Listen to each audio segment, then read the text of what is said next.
নবী আপনার উপর কোরআন নাজিল হয় আর আমি আপনার সামনে কোরআন পড়বো? বিশ্বনবী বললেন, ইন্নী উহিব্বু আন আসমাআহু মিন গায়রি, আমি নিজে পড়তে যেমনি ভালোবাসি অন্যে পড়ুক আমি শুনবো, এটাও আমি ভালোবাসি। সূরা নিসা তিনি তেলাওয়াত করে শুনিয়েছেন। এমন সূক্ষ্ম সূক্ষ্ম বিষয় বিশ্বনবী উনাকে ধরিয়ে দিয়েছেন, উনি হয়ে গিয়েছেন আব্দুল্লাহ ইবনে আব্বাস, হয়েছেন রাইসুল মুফাসসিরিন, উনি হয়ে গিয়েছেন ফাকিহুল উম্মাহ। ওনার চাইতে বড় ফকিহ এই পৃথিবী আর দেখবে না, চিল্লায় বলেন সুবহানাল্লাহ। উনি বলতেন, ওয়াল্লাহি ইল্লাযী লা ইলাহা গায়রু মা উনজিলাত সূরাতুন ইল্লা ওয়া আনা আ'লামু আইনা উনজিলাত ওয়া ফীমা উনজিলাত।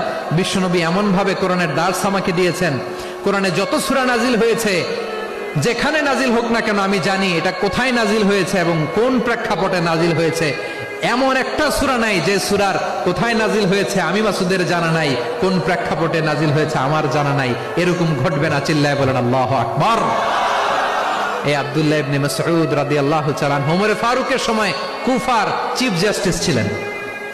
কুফা নগরীর চিফ জাস্টিস, চিফ জাস্টিস বুঝেন নাই? বিচারপতি। কি ছিলেন?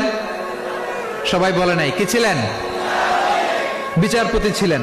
এবং ওনার যে ফিকহি জ্ঞানের ধারা, এটাই আলকামা, ইব্রাহিম আন-নাখাই, হাম্মাদ ইবনে সুলাইমান হয়ে ইমাম আবু হানিফা পর্যন্ত পৌঁছেছে। এবং ওনার